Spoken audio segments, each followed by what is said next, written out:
Now playing. Get ready for the family reunion from hell. From the producers of the horror classic Evil Dead comes a brand new nightmare and the scariest installment yet.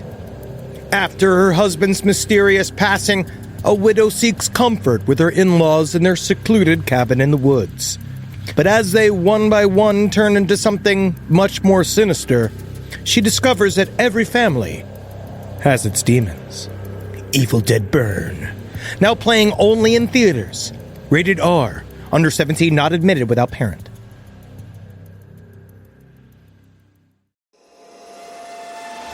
Last podcast on the left is all about the facts. So when Southern New Hampshire University came on as a sponsor, it was time to do some research.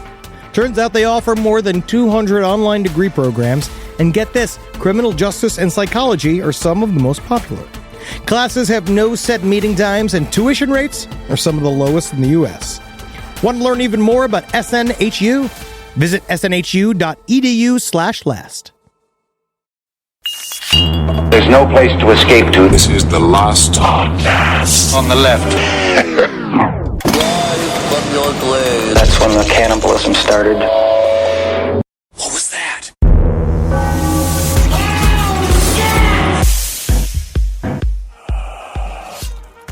New Orleans, Saturans, red beans and rice, jazz music. I'm sorry, I just can't. I'm in New Orleans. This is Henry Zabrowski from last podcast on the left. I'm in New Orleans. I'm walking outside. It's raining. It's the most haunted place in America. And I'm about to tell you why. Welcome to the show, everyone. That's Marcus Parks. I'm Ben Kissel. Did Henry's voice change? What happened? He assimilated into the culture of New Orleans in, what, a matter of 48 hours? 48, at the most. He reminds me of that Woody Allen character, Zelig. Is it Zelig? Zelig? Yeah. The character that just blends into his surroundings like a wonderful chameleon.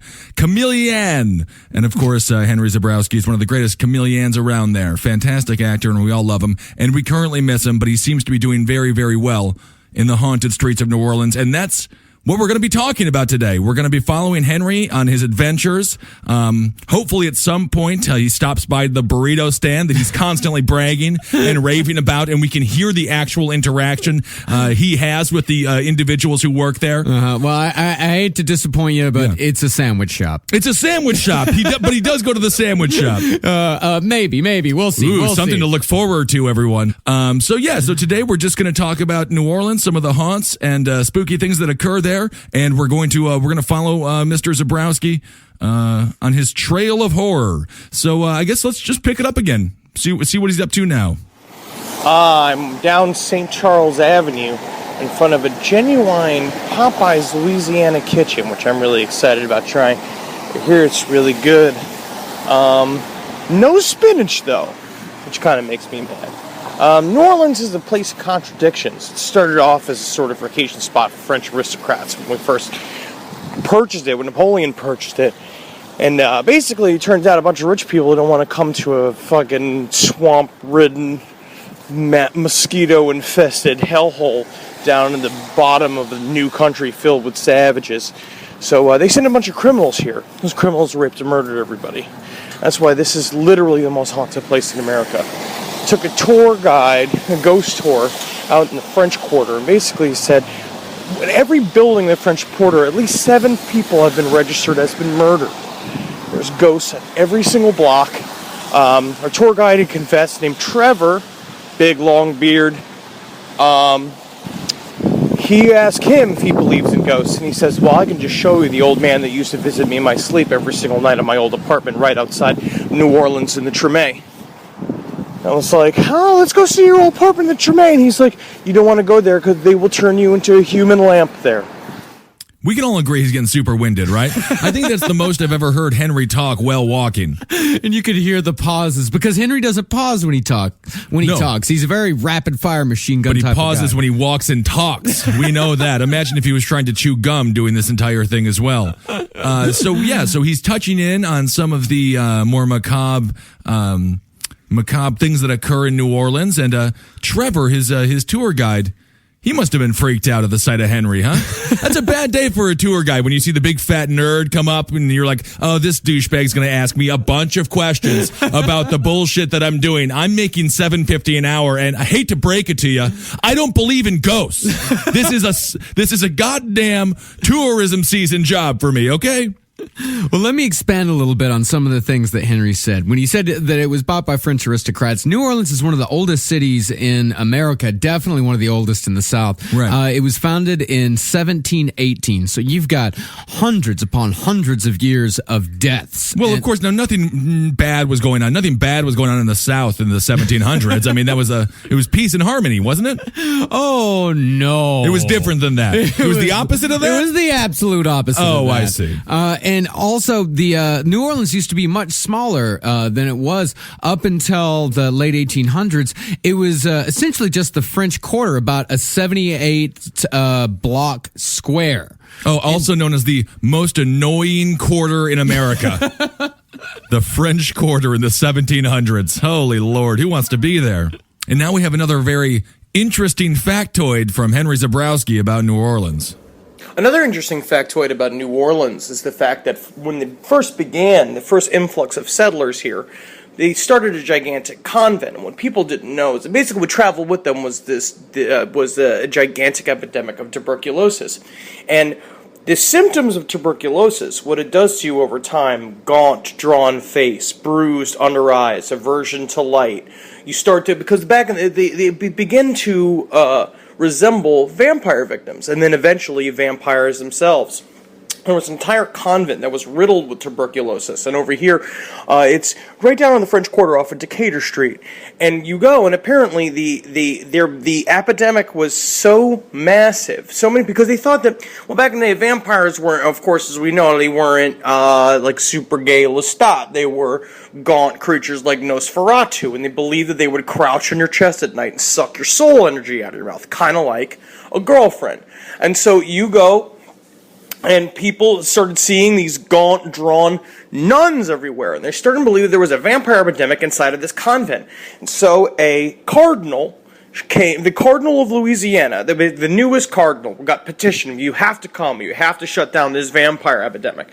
So he showed up, he made a big show about it, there was a gigantic parade down Decatur Street, of people just being like, burn the nuns, which I gladly would have been in front of if I could have had the chance to be. So he goes to the convent, he goes inside, and he comes out and he says, don't worry guys, I handled it. And he's like, they want proof. So he pulled out these gigantic 9-inch silver spikes, and he's like, I'm gonna take a bunch of nuns, I'm gonna put them in coffins, I'm gonna close them with these silver nails, and they will never get out.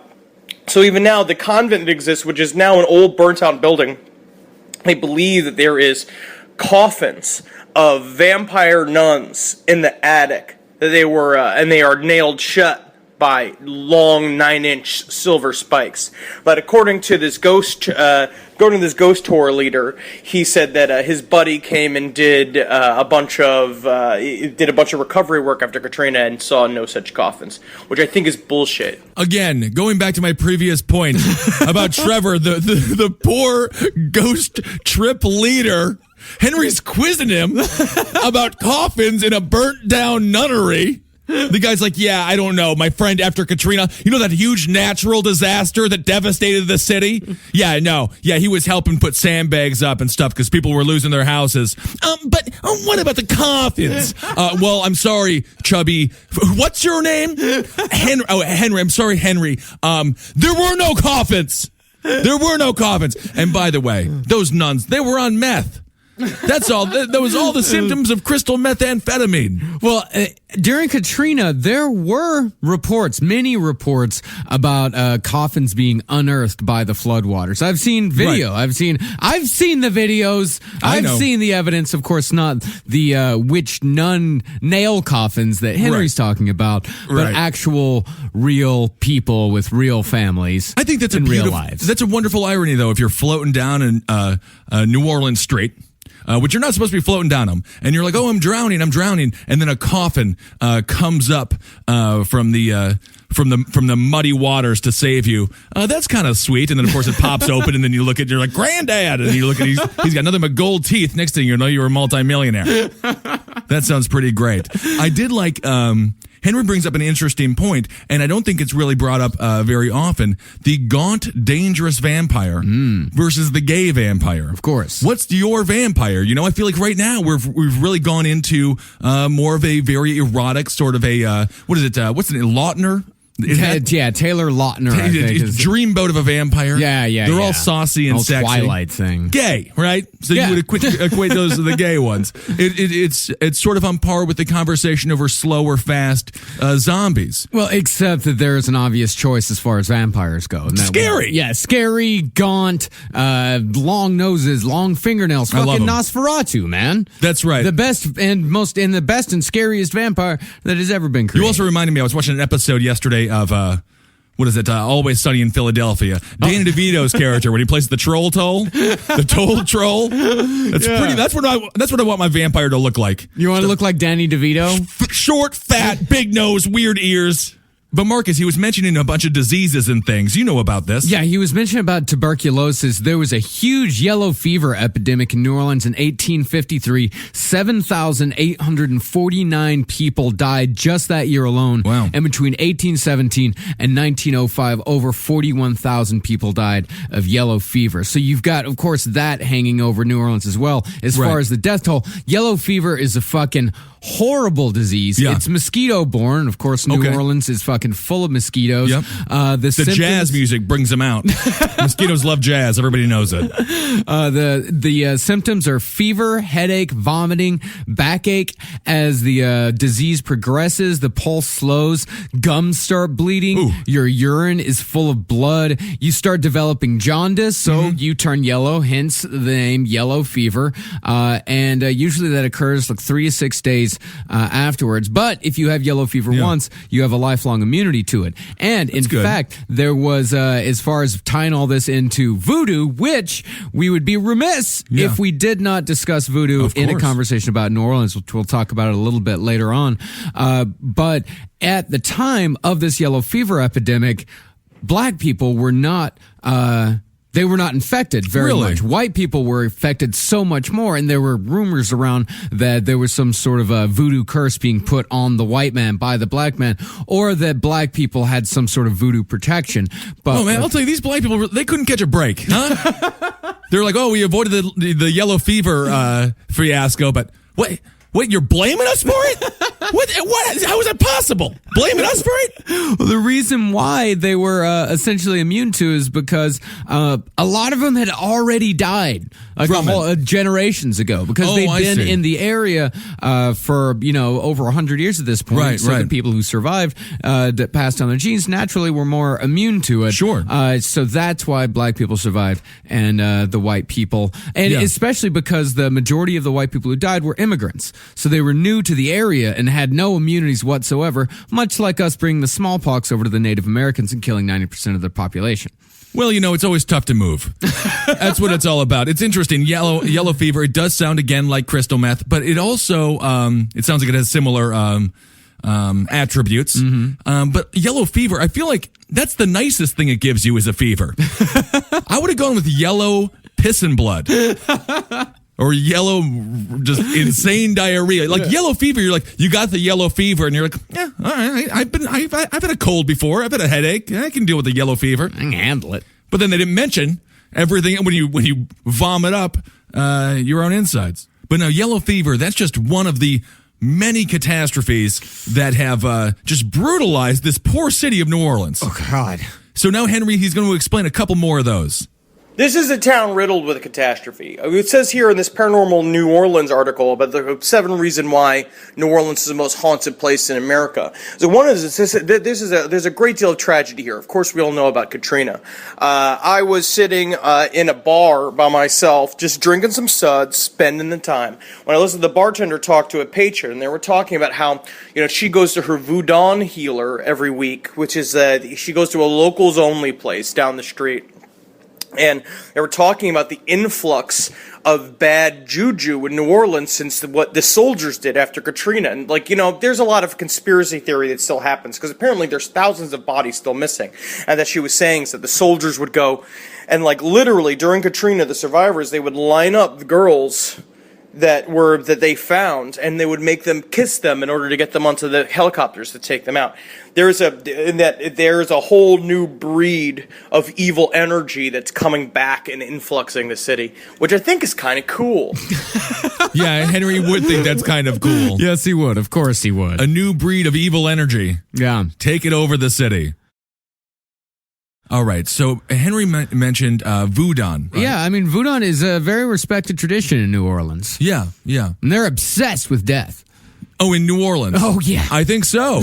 Yeah, I've heard that about it. Cemeteries everywhere. There's one haunted intersection, Canal Street at City Park Avenue. Okay. 13 cemeteries converge on this one intersection alone. Oh, that's fine. Yeah. That's great. It's always important whenever you're driving through there just to say the sentence, nothing bad can happen now, because everything's going to be totally fine when you go to the place where 13 cemeteries meet. Nothing bad could happen there. That's not where the devil is summoned. No, not at all. Yep, they say that there is the ghost of a woman in a white dress. They said that she's a pale, ghost-like creature with a gaunt, skeletal face and long, bony hands that make a horrible clack-clacking noise on the car please. doors. I walk around Williamsburg, Brooklyn all the time. She's just a hipster. She's a model in Soho. You kidding me? They clack on car doors? Oh, yeah. They're always trying to get a ride. I got an audition. I have an audition. Well, not here, lady. Go shove a burrito down your face. Something like that. Something like that, You know.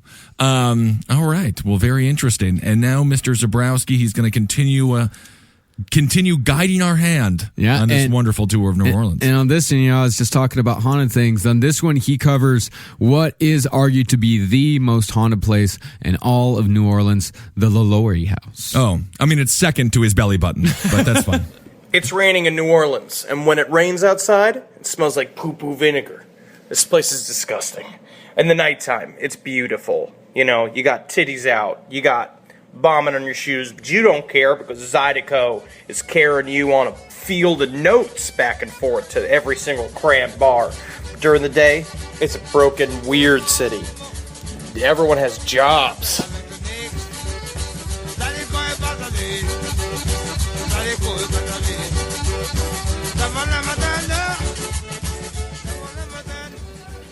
So I went on a ghost tour called the French Quarter Phantoms out of Flanagan's Pub, and I cannot recommend it highly enough. It was super creepy.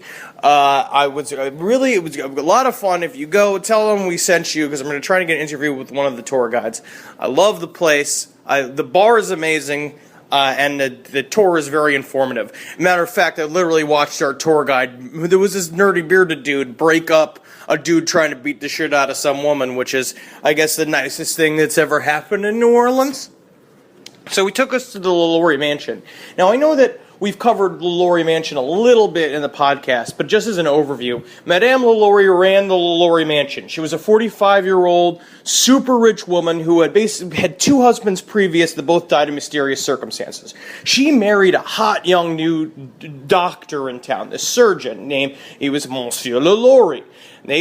And she wanted to have the prettiest mansion in town, so she bought, the Lalaurie Mansion, when you walk down Royal Street, it's the biggest building on the block. It's 3 floors, which is unheard of at the time. At a courtyard and a gigantic separate kitchen and slave quarters. Now, as we know, basically, they love to throw lavish parties. They would spend up to, which was the equivalent of modern day of like $4,000 on booze per weekend for these gigantic weekend parties, because she loved to entertain, right? She loved appearances. And she had something like 20 slaves on the premises, which is like 10 times what anybody had in the entire French Quarter for any one building. What people notice is that these slaves would basically turn over 4 to 6 times a year. 4 to 6 slaves would kind of be turned over and left and they quit. Where'd they go? They get promoted?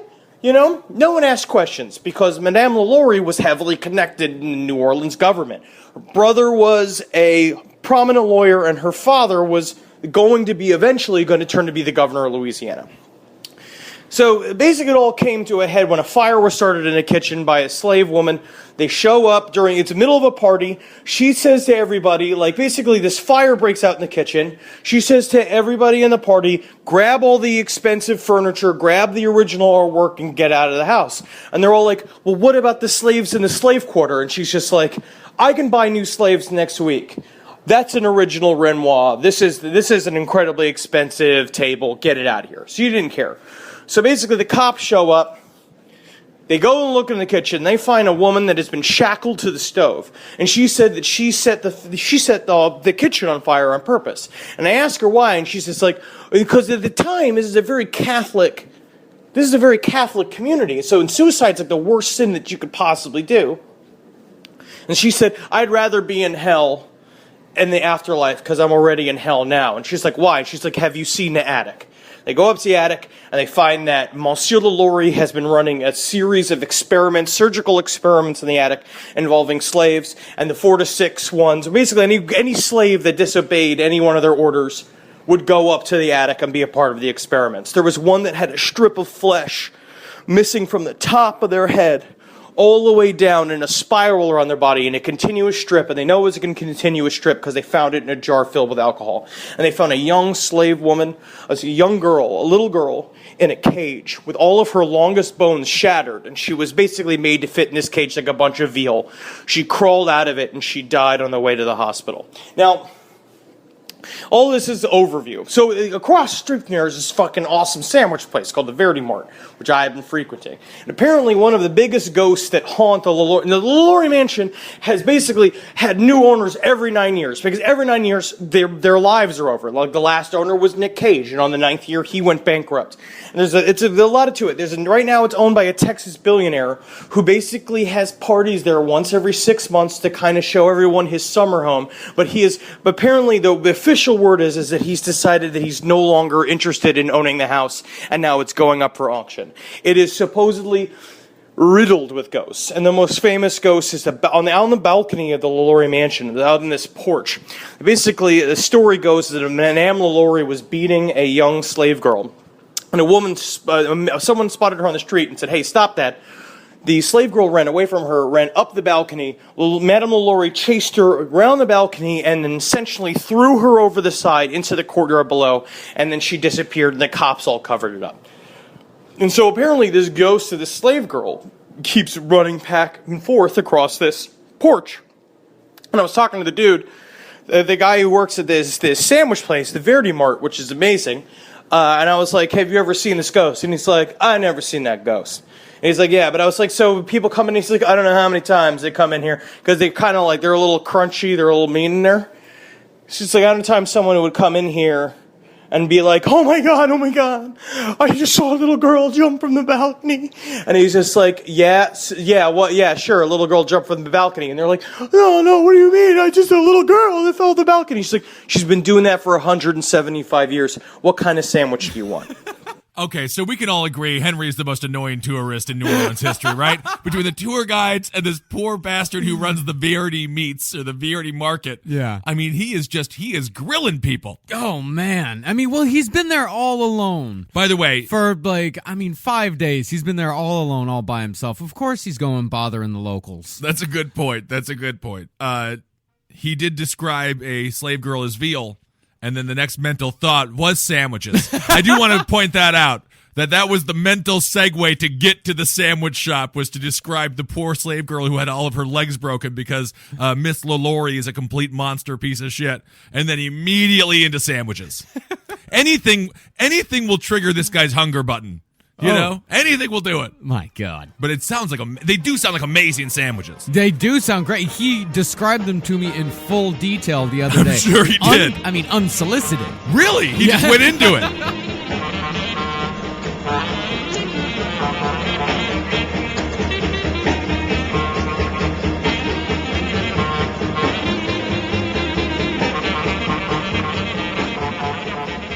And that's just one of the ghost stories that happen in this city. There's so many incredible stories that I've heard already, but the Andrew Jackson Hotel, which has been basically haunted by a sea of little boys ever since a boys' boarding school burnt down there, and they mischievously will play with your stuff when you leave. And apparently on this ghost tour, a couple who on their honeymoon came and told the guide was taking around to the Andrew Jackson Hotel, and he's like, and here's the Andrew Jackson Hotel, very famous for ghosts. And they're like, is there anybody staying here? And this couple was like, oh, we are.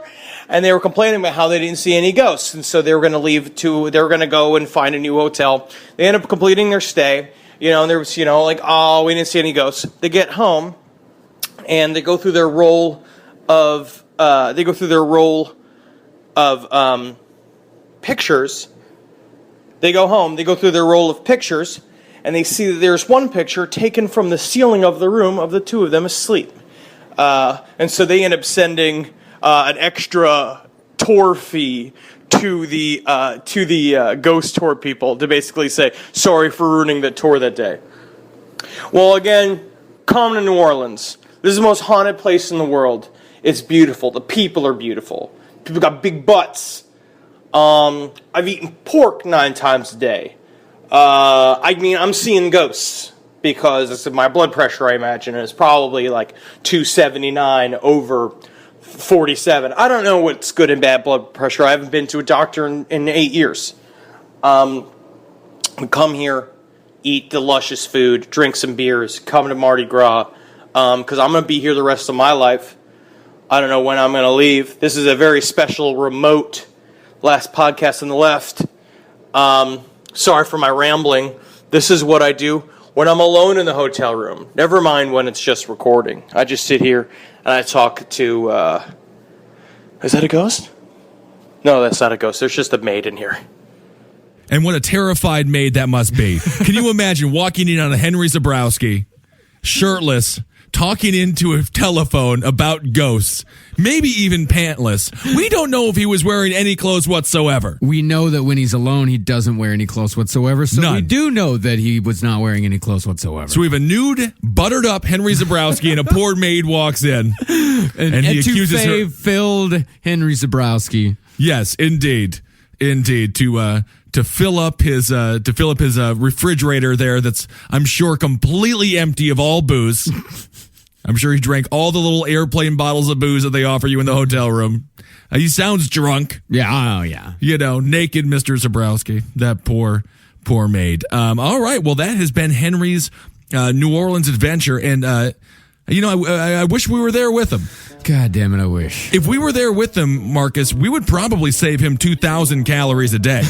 I mean, you can imagine. Oh, he's so bored. He's just eating and drinking the whole time. That's all I would do as well. Yeah, me too. What can you do? And then, of course, just... Did he wear a fanny pack on these tours? That's what I want to know. I want to see exactly what Henry, when you come back to the show, when he comes back to the show, I'm going to grill him on exactly what he wore on these tours, because, man, these tour guides, they aged like a Vietnam veteran the 5 days that Henry's been in New Orleans.